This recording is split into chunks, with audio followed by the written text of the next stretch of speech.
First on film and entertainment, back in the land of the living, Dave Griffiths. Good morning, sir. How are you doing? Good morning, Alex. I'm good. How are you? Oh, fantastic. I mean, 3 times COVID. We'll talk about that in a moment. Jackie Hamilton, g'day to you. Good morning, Alex. And Peter Krause, come on down. Hi, Alex and everyone. Now, Dave, come on. I mean, enough already. How many times can one have a COVID? And you suffered again, didn't you? I did. And, just one of those things that I seem to be able to keep picking up. At least this time I did actually pick it up from an event and not a family member giving it to me. So that's a first. So, yeah. Oh, really? So both other times it's been family, huh? Yeah. So worse than the first time? Each time was different. The first time I remember I had it, I was hallucinating and having fevers all the time. The second time I had it, it just felt like a cold, but then I ended up with a lung infection. This time it was just, actually only had 2 days of coughing, and then it was just, all I wanted to do was sleep. I had no energy for about a week and a half. So, yeah, different every time. We're going to have to put 6 or 7 masks around you, Dave. That's probably about the only thing I can think of. Exactly, yeah. Oh, boy. But you're sounding pretty good. So, I mean, basically you were waylaid, you said, for a couple of days really badly, but it's taken more than a week, really, to recover, hasn't it? Yeah, just tiredness more than anything. I'd go to sleep and get like 8 hours sleep and wake up in the morning and feel like I'd had no sleep at all, but just aches and pains and things like that. But, yeah, every time's been different, which is kind of says something about the virus, I guess. Now, having said that, you've picked up a new dog. What's that all about? Yeah, so some friends of ours had a dog and their child got a dog allergy. They decided that they needed someone to take the dog. We'd been looking for a dog for a little while, and so we've ended up with a beautiful dog called Marvel. Fantastic. And how old's Marvel? She's 2 years old, and she's Labrador cross blue heeler with a little bit of border collie thrown in there as well. Oh, my golly. Well, good luck. I hope that you and Lee derive a great deal of pleasure, as does Marvel, over the next ensuing, decade plus, hopefully. Decade, exactly. Maybe even. So good stuff. Let's get going. The Phantom of the Opera opened on Friday evening. Spectacular. New production, Cameron McIntosh, and we have got the music is just magnificent. It's lost nothing. It's been 36 years since it was launched in the West End, and I'll talk about that later in the show.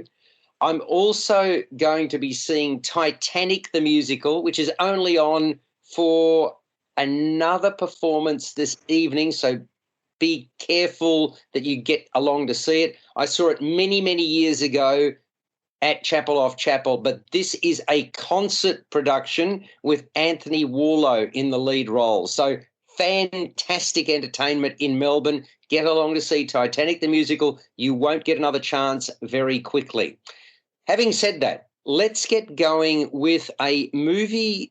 In fact, it reminded me of The Family, which is, if you like, that was a cult that had been spoken about and written about. There were documentaries about it. It's a movie called Gloriavale. Now, Jackie, you've seen this one, haven't you? No, I haven't, Alex. Oh, it's not Gloriavale. Sorry. Well, it's not widely screening Gloriavale. Sorry, my mistake. Well, let's go to Gloriavale next. You've seen The Wonder. That's my mistake. I have seen The Wonder. All right, so let's get going with that one. This is 108 minutes. It's M-rated. The church, religious beliefs, medical science, lot to answer for in this movie. Set in 1862, an English-based nurse called Lib Wright, played by Florence Pugh, travels to small-town Ireland to watch an 11-year-old girl called Anna O'Donnell, played by Killer Lord Cassidy. Killer is Kila. And the reason for doing this becomes clear. Anna has not eaten for 4 months. What? 4 months? Yep. Seems to be perfectly healthy, though. An august committee's been assembled which determines that Mrs. Wright, this is Lib Wright that I mentioned Florence Pugh plays, and a nun will monitor Anna around the clock for a fortnight. They are required to report their findings independent of each other after the 14 days. Inconceivable as it is, the church is obviously hoping that Anna is indeed a miracle child. When Mrs. Wright, who has attended to soldiers in war, starts her assignment, visitors and Anna's family are freely able to interact with this God-fearing child. But Mrs. Wright tightens the reins, and Anna's condition quickly deteriorates, so much so that the girl faces imminent death. And yet this committee wants Mrs. Wright to see it through to the end without intervening to save Anna's life. Meanwhile, a journalist from a London daily named William Byrne, played by Tom Burke, has been dispatched to get the real story. As it turns out, the reporter, Mrs. Wright, Anna and Anna's folks all have devastating backstories which form important parts of this narrative. The director and co-writer with Alice Birch is Sebastian Lelio, and he's created a grim drama from a book by Emma Donoghue. It's very much a patriarchal society in which power, politics and religion rule. Do they not, Jackie?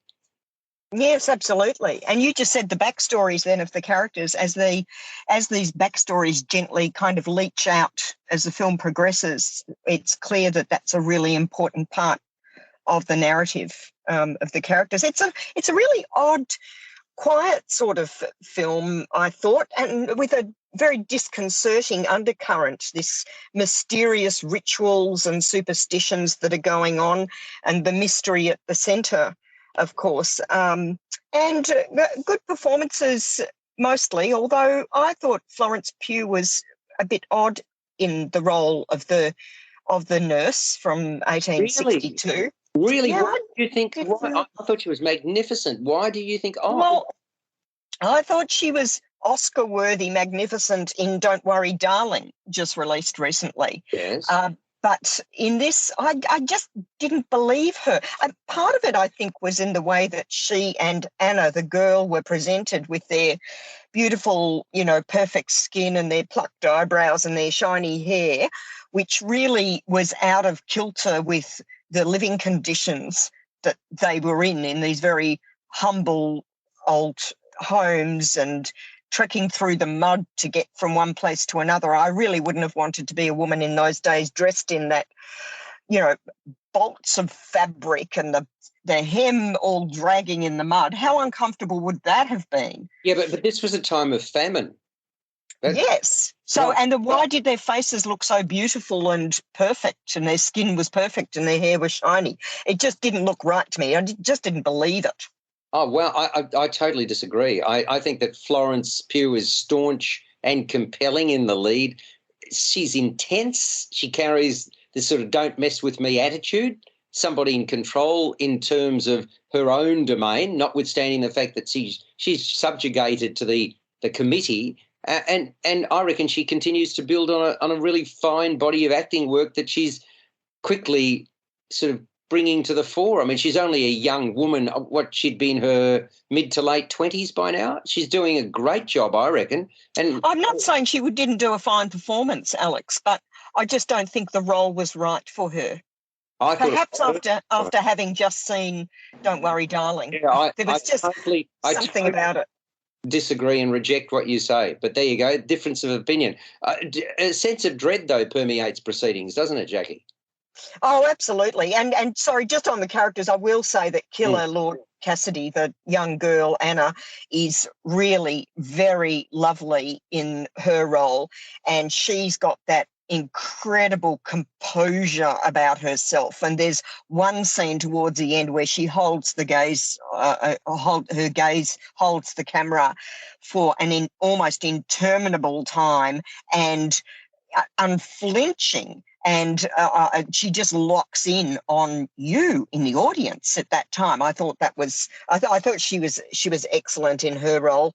The music I didn't like. I thought it was very discordant and kind of modern, and it kept distracting me from the story. Wow, did you think that agree. as well? Or? Wow, I totally disagree. The composer's Matthew Herbert. His score aids that feeling that all's not right. I mean, discordant is probably appropriate.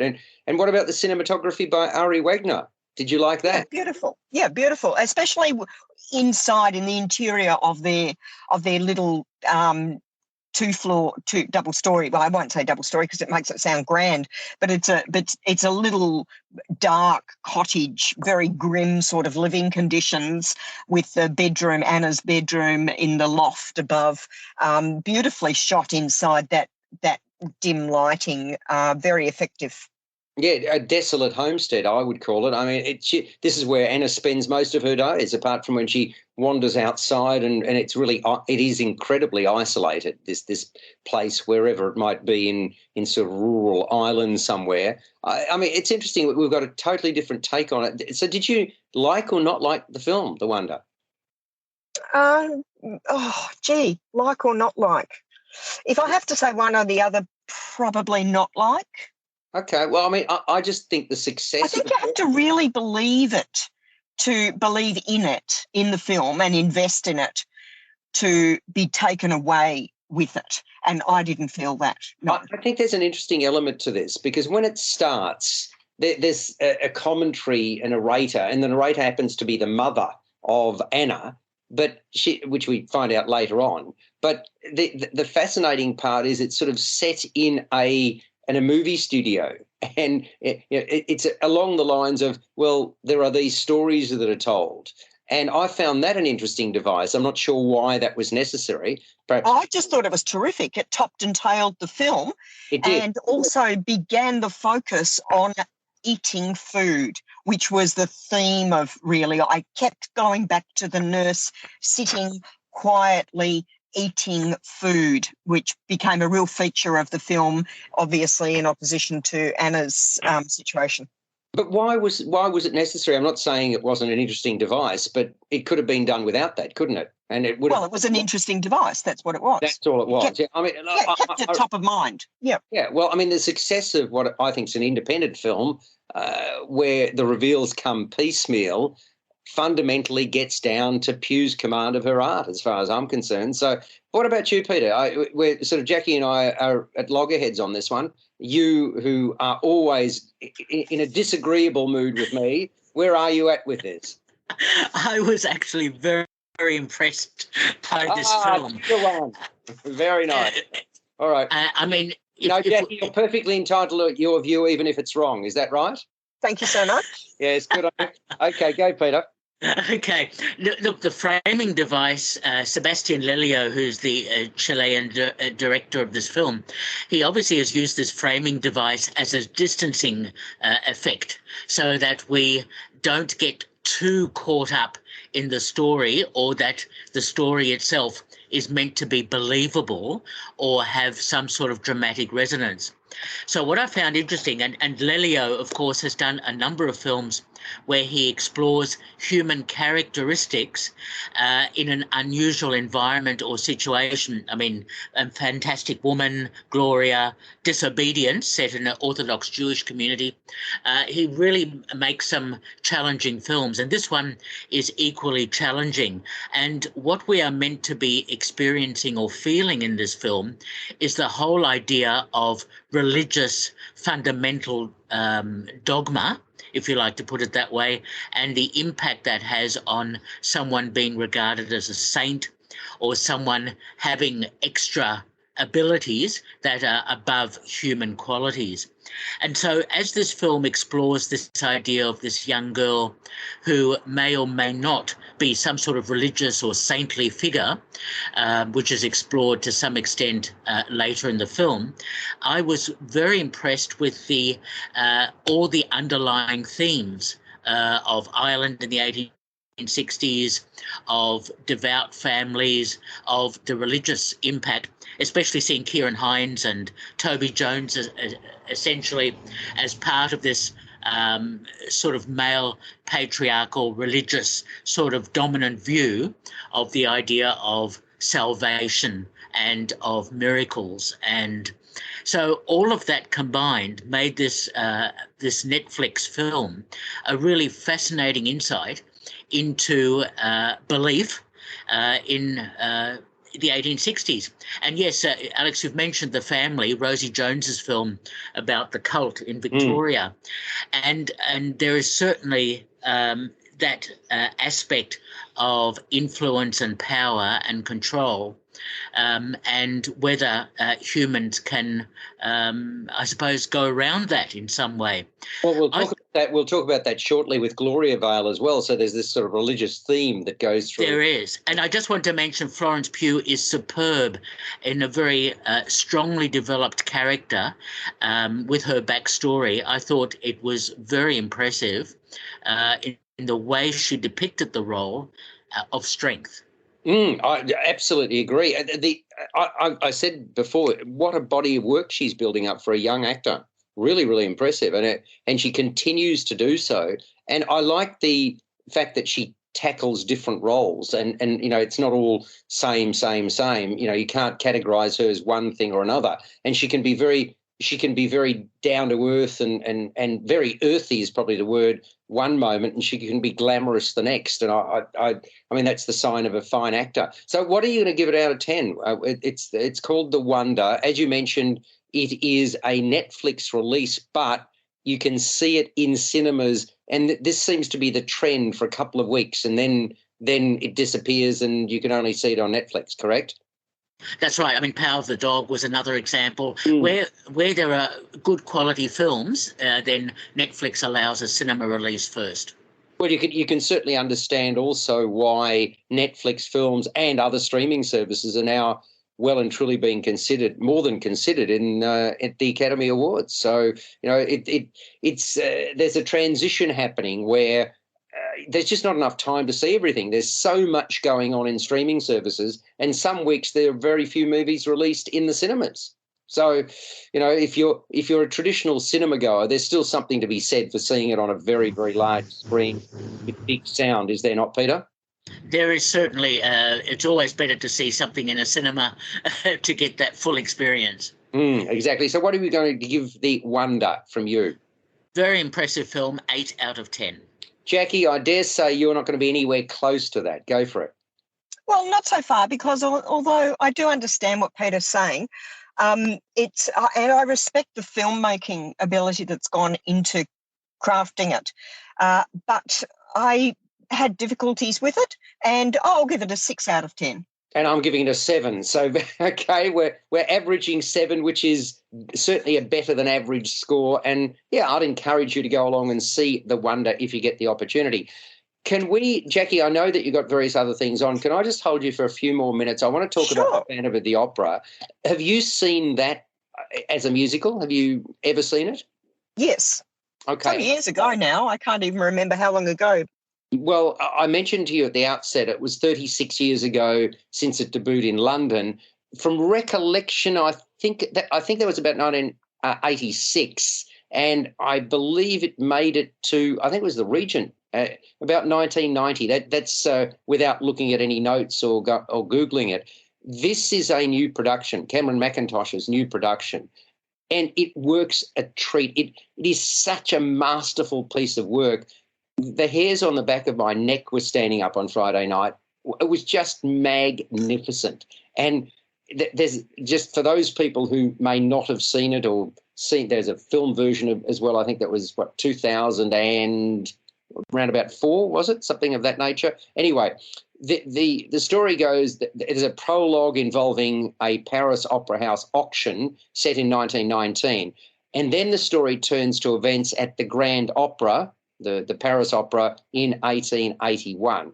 So as the cast is preparing for a new production of Hannibal, the Opera House manager announces his retirement. For a number of years, accidents have been happening regularly at the theatre, and now there is another near miss, which is blamed on the opera ghost. The resident soprano, Carlotta, storms out, and rather than cancel a sold-out performance and season, a young chorus girl with a well-trained golden voice called Christine Day steps in.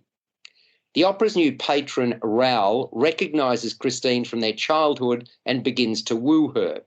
And it turns out that Christine's singing has been inspired by a gifted composer and grossly disfigured man who she's never seen. It's the Phantom of the Opera's jealousy that informs the rest of the narrative as he casts a large shadow over all future productions at the Opera House. So this phenomenal talent at State Theatre, at Arts Centre Melbourne, brings out the very, very best of Phantom. One thing I should say now, Jackie, as somebody who goes to the theatre reasonably regularly, I don't recall whether you've seen Harry Potter with all its magic. Have you? Yes. Okay. Now, were you impressed by that? I didn't love it. Oh, you didn't? Okay, I did. No, sorry, I didn't. No, that's fair. Dave, have you seen that or not? Have you seen Harry Potter? I have, yes, yep. Okay, so did that magic impress you?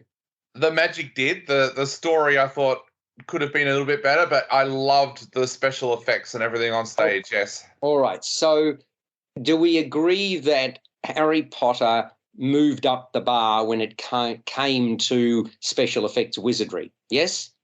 Oh, definitely, yeah. I sat in the front row the last time I went to see it, and I still couldn't pick how they did some of the Correct. things. Now, that is now entering and has entered the Phantom of the Opera. Some of the stuff is just amazing. And Nadine, my wife, and I turned to each other and said, what? Where did that come from? It's fabulous. It adds another element to what is already a magnificent show. And so please, if you have seen The Phantom, this is a new staging, a new production. The light and shade, I suppose, you've seen The Phantom as well, have you not, Dave? I have, yes, yeah. Yeah, the light and shade is even more manifest in this particular production. The way that the sets have been created, there's some wizardry there as well. Incredible. You just sort of, you shake your head in disbelief at what you're seeing, and that's the highest praise that I can sort of attribute to this particular production. So this talent. Now, I remember the original production and how great the talent was. This is every bit as good. And there's, Dave, again, to bring football into it, which I haven't for a couple of weeks because you weren't here last week, do you recall the woman who sang the national anthem at the 2021 grand final? Do you have any recollection of her at all? I do, yes, yep. And how highly praised she was for her efforts? Yep. She's the star of the Phantom of the Opera. Okay.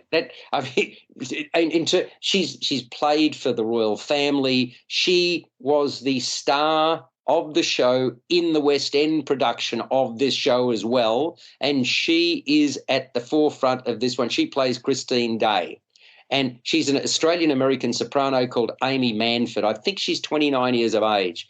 What a star. Unbelievable. The most angelic of voices, nothing short of breathtaking. And she'd also assumed the role in Athens in Greece.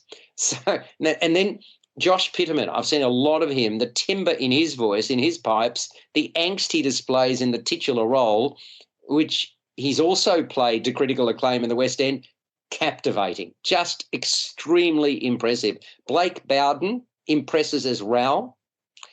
The confrontational scene where he, Manford and Pitterman cross paths and sing their lungs out is one of the musical's many, many highlights. There's an Australian-Italian soprano called Giuseppina Grech, and I'll try that third time, Giuseppina Grech, who performs regularly with Opera Australia. She shines as the opera star Carlotta that I referenced earlier in talking about the story. Jade Westerby, I've seen quite a bit of her as well, forced to be reckoned with as the no-nonsense Madame Giry, and Mietta White adds spark as her daughter Meg. That's just some of the leading cast.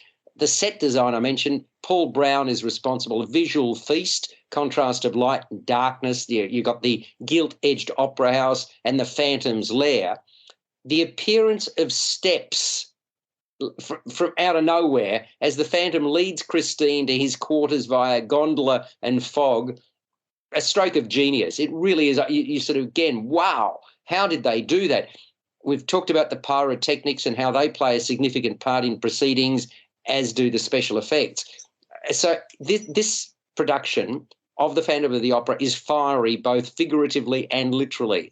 The choreography, Scott Ambler, has his hands full with scenes involving the full cast. He's done a wonderful job. Costuming is opulent and plentiful, sort of a tableau of creativity, I'd call it, by Maria Bjornsson. And this Phantom would not be as great as it is without the efforts of the lighting designer, Paul Constable, and sound designer, Mick Potter. So all of it comes together, directed by Lawrence Connor, mesmerising production, a theatrical triumph of the highest order. It's playing at State Theatre Arts Centre, Melbourne. Brilliant venue. Opening night was black tie. It was great to see people dolled up. Really was. I mean, you don't get that very often in theatre these days, but when you go and you see it, there's something extra special about it. A lot of verve, a lot of just sheer enjoyment, and you could tell because people were talking about it in tones that there was adulation for this show, as well there should be. The Phantom of the Opera playing until the 5th of February. Jackie, are you seeing this version or not? Will I see it? Oh, no, I'll see how it goes. Okay, see how it goes. Dave, are you intending or you don't know? I am, yes, yep. Fantastic. I just can't imagine anybody could possibly be disappointed. So, Jackie, a question for you.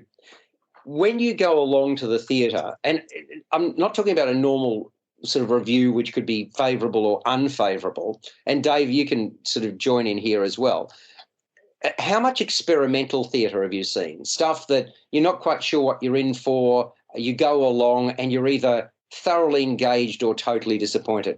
How much of that stuff have you seen, Jackie, over the years? Not a lot. I'm a little bit of a traditionalist with live theatre, Alex. That's fair enough. No, I mean, a genuine question. Okay, so what about you, Dave? You've seen sort of stuff that I suppose is more fringe, have you? Because I've seen you there a few times. Yeah, I go to a lot of fringe shows, and I go to a fair bit of experimental theatre. One of my best friends puts on a little bit of experimental theatre, so yeah, I've seen a fair bit. Do you generally find, I mean, from a creative point of view, you can admire the creativity, but do you find it's a little bit hit or miss? That the nature of experimental theatre, I suppose, is such anyway, isn't it?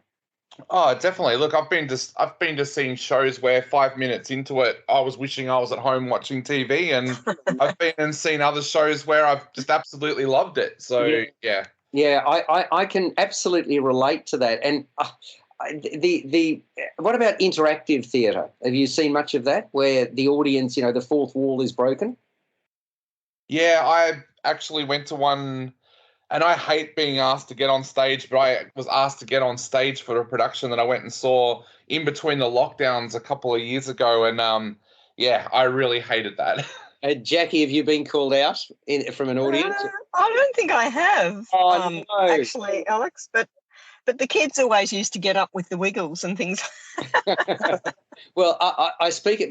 This happened to me the other night. I think it was Thursday night, and Nadine, my wife, was called to dance with a cast member in front of a few hundred people.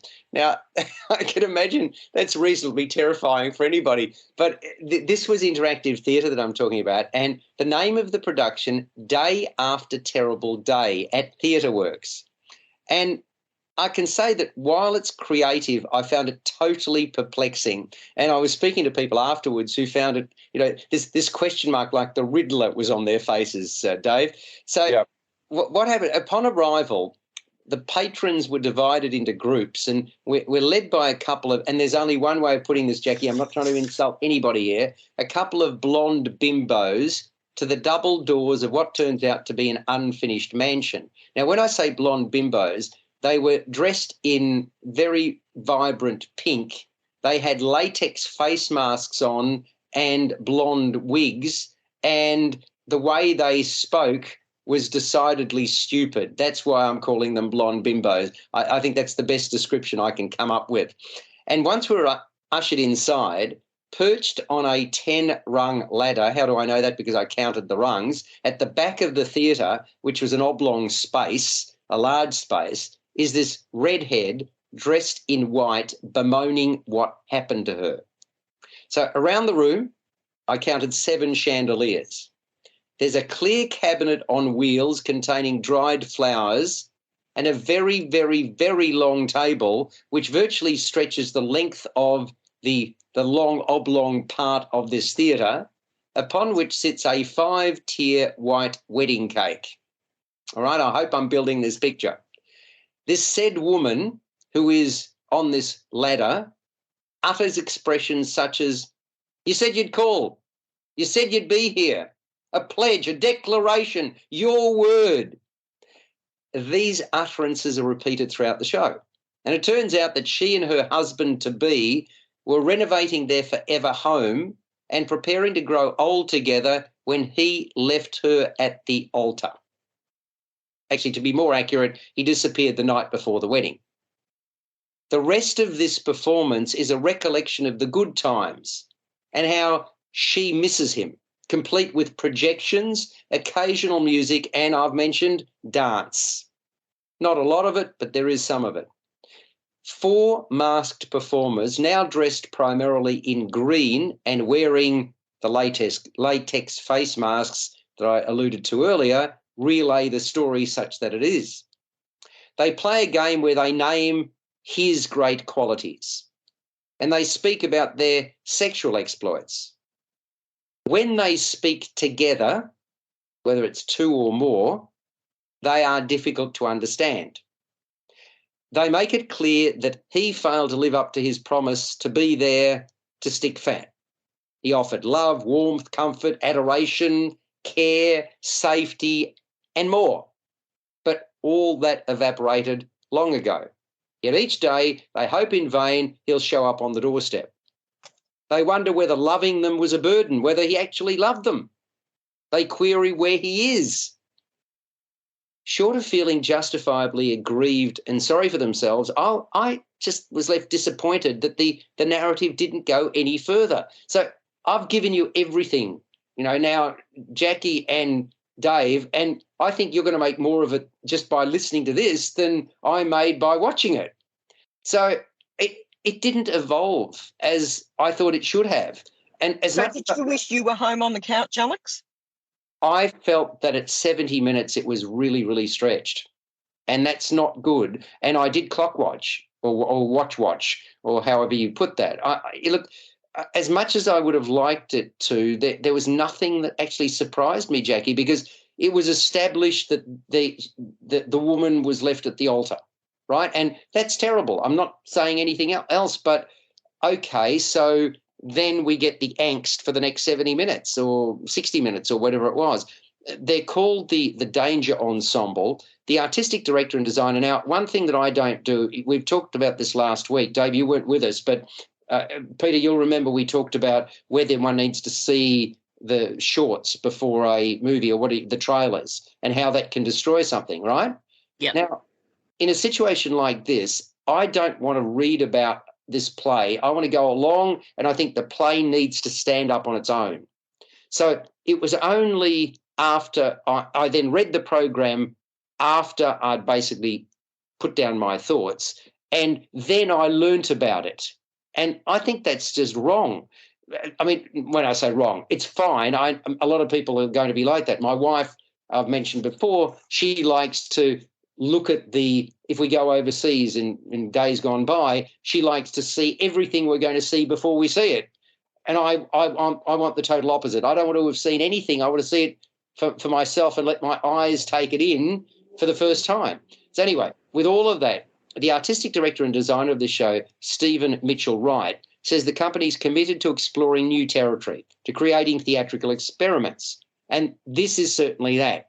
He also says Day After Terrible Day is the first of a new suite of boutique works exploring our relationship with love, memory, and sex. Only by clicking onto the Theatre Works website, which is where this is showing, in St Kilda, after I exited, did I learn more about the production. And there it tells me that Day After Terrible Day is based on a true story.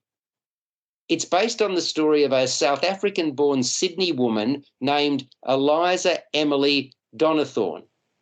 She was jilted on her wedding day and found 30 years later, still in her bridal gown, the wedding feast uneaten and decayed, turned to dust. So there you have it. Now, notwithstanding this revelation, I'm still left asking just who this theatrical experience will appeal to.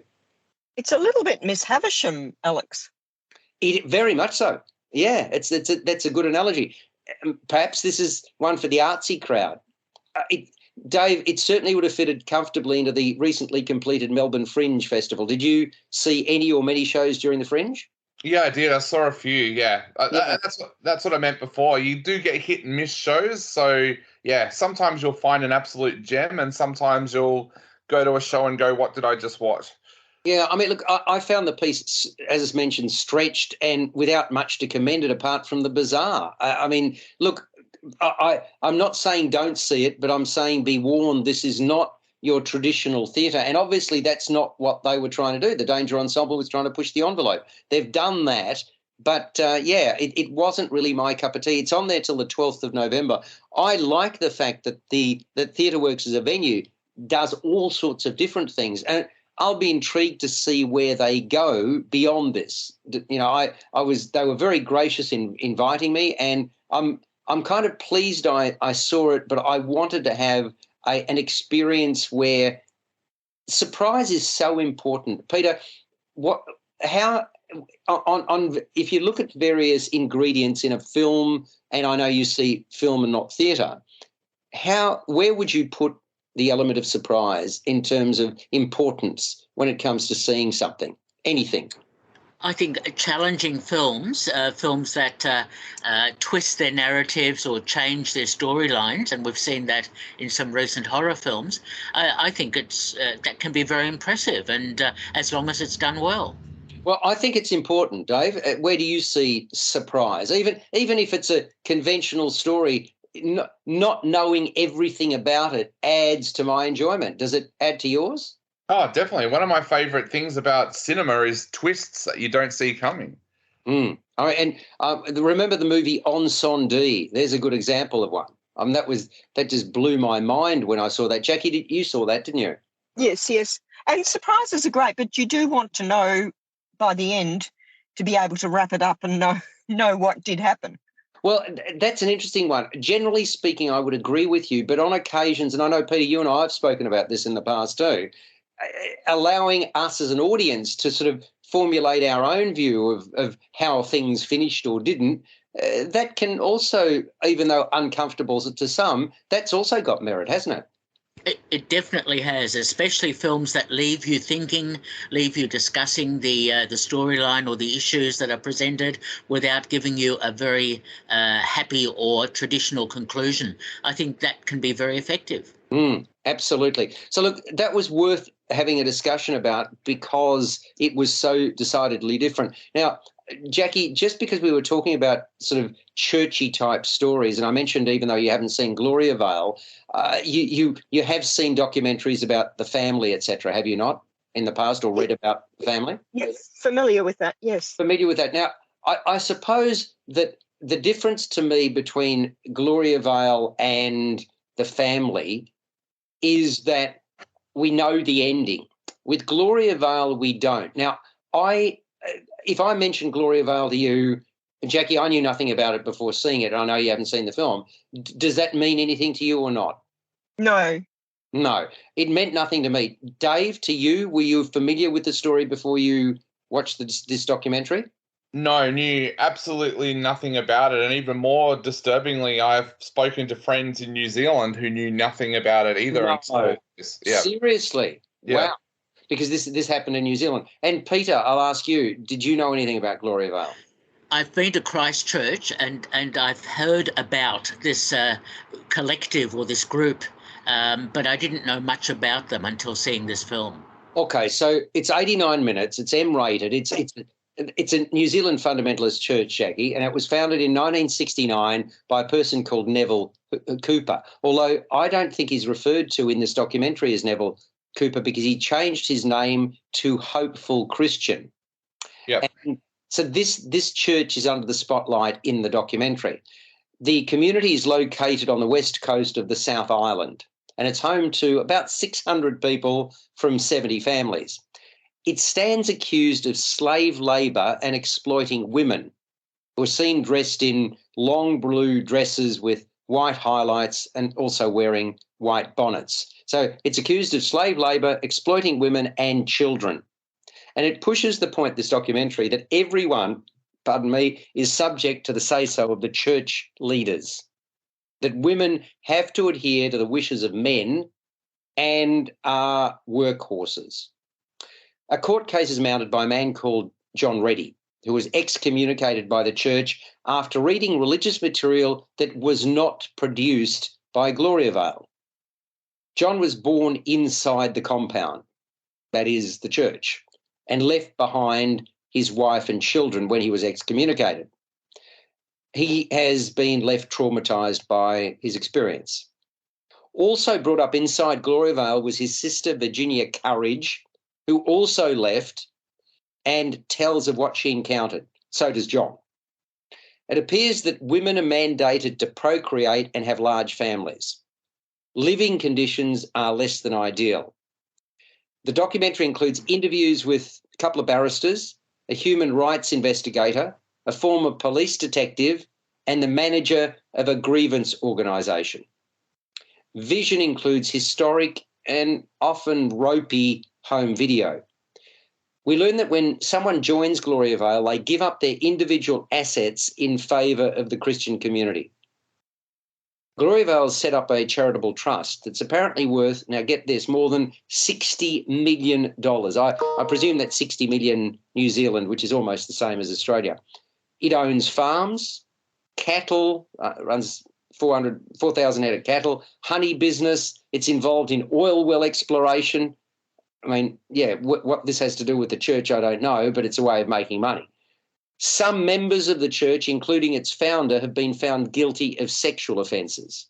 And later, we're introduced to John and Virginia's mother, who is still a member of the church and gave birth to 13 children and has 75 grandchildren. Some of her experiences are laid bare. So one court case leads to another, and as the documentary ends, legal action continues. That is Gloriavale. Now, does that interest you, Jackie, as somebody who hasn't seen it but knows about the family? Oh, very much. A documentary style is great watching. I'd love to see it. All right, so let's start with you, Dave, on this one. It's been co-written and co-directed, or written and co-directed by Noel Smythe. Is it Smythe or Smith? S-M-Y-T-H. I'm not sure about the pronunciation. Alongside Fergus Grady. And the pair last collaborated on another doco I saw called Camino Skies. So did this impress you or not, Gloriavale? It did. It's an awkward documentary. I had the chance to actually interview the two guys that put this documentary together, and to me, it's not as good as the other documentary that comes out this week, Firefront, which I thought was brilliant. But that is largely because they were hamstrung a lot with this documentary with legal stuff. But look, I take my hat off to them for doing this documentary because, as they said during the interview, not a lot of people have ever actually gone out and made a documentary about this, largely because the guys behind Gloriavale allegedly have the inkling to do some things to stop these things from happening. And these two guys were quite afraid when they were making this film about what would happen. But yeah, I take my hat off to them for getting this out there. I think it could have had a lot more impact if we'd heard more from some of the victims, because there's times during this documentary where you kind of think, well, is this really what's happened, or is this just a guy with a grievance against these people, which is unfair, I know, because it's pretty horrific what happens. But I think I would like to have heard more interviews with victims. They talked about the fact that there's a charity that's been set up that people who have left Gloriavale have become part of. I would like to have heard more of their stories as well. I still think it's a great documentary, and I think it's a good documentary, but I think it could have been a little bit more hard-hitting. Yeah, I totally agree. I reckon the negative perception of the church is highlighted. Several elements regarding the goings-on inside are introduced, but it tends to meander, and it loses momentum, Peter, and that bothered me. That the lack of finality is also a concern, even though the doco mounts a strong case. And you get the feeling that the church will do all it can to fight any legal action brought against it. I felt that it needed to be a bit more razor sharp especially towards the last third of it. What did you think? To some extent, I agree, but I think it does its best to try and portray a cult that isn't particularly well known. And I suppose having a couple of people who talk about their insights into being part of this group in Gloriavale serves as something to give us an insight into what was going on. I mean, there are some echoes to Scientology, to other cults where people are pretty much brainwashed or convinced to be part of a group, a bit like communism, I suppose, to be part of a group and not to question it and to accede to anything that you're being told or asked to do because it's for the betterment of yourself and for the community. So I think a lot of that is revealed in the documentary. I can see the legal aspects of this because it's an ongoing community and they had to tread carefully.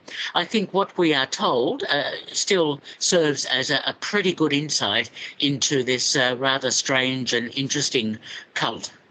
Well, it's not the first cult-like organisation that's faced opprobrium, and it won't be the last, I dare say. It shines a light on what is a secretive New Zealand community, which in recent times has received significant media coverage in New Zealand, I would suggest. But I would have liked to have seen even greater clarity and direction and more, a horrible word, but specificity than what I saw on film here. It just lost me towards the end, and I last 20 minutes or so, I would have liked to have seen more people talking, and I understand because of the legalities that would have been potentially difficult, and we've got to tread carefully even in terms of what we can say about it because of the ongoing legal action. So it's called Gloriavale. It's rated M. Running time is 89 minutes. Dave, score out of 10 from you, please. 6 out of 10 for me. 6 out of 10 from me, and from you, Peter. Look, I think it had a lot to offer, and there should be a sequel down the track, but I quite liked it. I gave it 7 out of 10. Okay, fantastic. Well, we've got now, Dave, because I just can't see the clock here. Can you give me an indication of where we're at? How many minutes have we gone? Because I'm afraid something's gone wrong with my timepiece. 47:45. We are 47:45 in, which is fantastic. We have got time to speak about another movie which has opened this week, which really surprised me, and it's called Sissy. It's MA rated. It's 102 minutes. Cecilia, or Sissy, is this charming, good-natured influencer relaying messages of positivity to her 200,000 followers. And that is a large, large number. It's a far cry from her days as a pre-teen when she and her best friend forever, Emma, vowed to grow old together. They even buried a time capsule containing video footage of their shared affection. And now, a decade on, having not seen each other, Sissy unexpectedly bumps into Emma again while shopping. Emma, played by Hannah Barlow, is all smiles, invites Sissy, Aisha D, to her bachelorette weekend at a remote cabin. All well and good. Problem is, turns out that the home where they're going is that of a girl named Alex, Emily de Margheriti, who bullied Sissy mercilessly at school. Alex is now going to be the maid of honour at Emma's upcoming wedding to her fiancé, Fran, played by Lucy Barrett. Try as she does to fit in with this group, Sissy is sidelined by Alex and by Emma's other friends.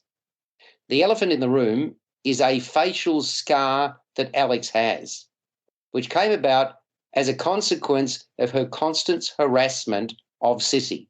So I say that again, Alex has got this scar on her face, and she got it as a result of bullying Sissy. All these years later, Alex still hasn't forgiven Sissy. But things are about to get a whole lot uglier. It appears that Sissy is particularly accident-prone, and there will be blood spilt, no shortage of it. So this is, as a movie, both comedic and catastrophic. I love the fact I had no idea where the narrative arc in this movie was heading. It began as one thing, ended up as something else entirely. Dave, we were speaking about the element of surprise. There certainly is that in this movie. Sissy, is there not? Definitely. There are so many twists in this film. And look, I always believe that mixing horror and comedy is two of the hardest things that you can mix in cinema. There are a lot of filmmakers out there that try and do it, and there are a lot that fall by the wayside. My mantle for horror comedies has always been Tucker and Dale versus Evil, which came out in 2010, a film that seemed to get the right mix of horror with the right mix of comedy. And I think Sissy is up there with this film because it does it so well. Delightful take on influences as well. I have a real hate relationship with influences. We'll pause there. Why hate? I have real issue with people that make money out of nothing, out of doing nothing, I should say, and I see the behaviour of them at some of the events that I go to, and let's just say that I couldn't help but laugh recently when I saw an influencer, a drunk influencer, fall over at something. So, yeah. Oh, now that's nice. You're a nice guy. You can't wish somebody badly.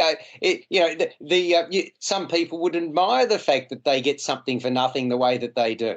Oh, look, I only wished harm on her because she hogged a poster for her photos for 10 minutes while she posed in every imaginable way possible, while little kids were waiting to have their photo taken. So, yeah, that's why I laughed. But look... fair enough. I've got to say to you that I might have told this story before, but I'll at the risk of offending anybody by saying it again, I remember going to an event at Docklands many years ago now, probably 6 or 7, and it was quite a prestigious event. And at the table was a very nice young lady, and we were talking about what we did for a living. And she said, I'm an influencer. And my question at the time was, what, you can make a full-time living out of that?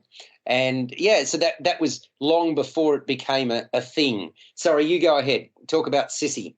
Yeah, so this film, I think, portrays a really good kind of parody of what it's like to be an influencer. There's a few jokes in there, especially around the dinner table about Sissy as an influencer. But look, I just thought this film worked because the comedy nailed it every time they went for a comedic part.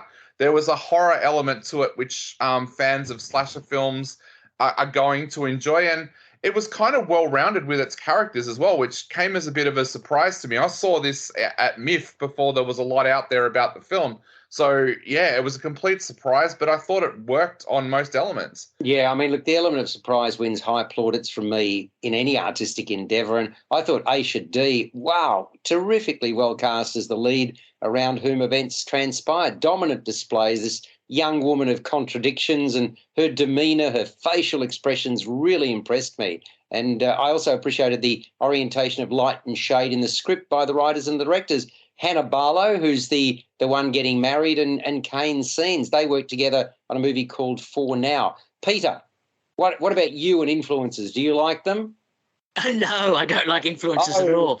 But that's not the point. The point is this horror satire, which sort of has a go at pop psychology and social media and bullying, a whole range of things. I spoke to Hannah and Kane about this film, and they were influenced by slasher movies, but wanted to undercut that sort of idea with humor. And I think they've done it very successfully. The film, interestingly enough, has received 3 actor nominations, the Australian Academy I noticed Award. That's terrific. It is so damn good. I mean, it's the extremities in plotting here, Peter, and the execution. I reckon this is a really good movie. It is. I was very impressed by it. Fantastic. So be warned that the manifestations of violence are gory. So, you need to go in there knowing that. It's rated MA for a reason, but it's quirky, it's engaging. I'm going to give it a 7.5 out of 10, Peter. 7 out of 10 from me. And Dave? 7 out of 10 from me as well. Fantastic. Now, Peter, just briefly, don't go into plot, but what movies would you recommend? British and Jewish Film Festival, please. Well, for the Jewish, the Auschwitz Report is impressive, as is March 1968, set in Poland, and Karaoke, the Israeli film. They're 3 examples of some really high-quality films at this year's Jewish Film Festival. And anything further from the British? A Rogue Agent from the British Film Festival is a film that surprised me because it started off in a particular way and then changed direction completely, and I thought was a very strong narrative. Lovely. There again, the element of surprise, which has been the big feature of this week's program. Jackie Hamilton, thank you so much for your time. Peter Krause and Dave Griffiths, great to have you back. You've been listening to First on Film and Entertainment.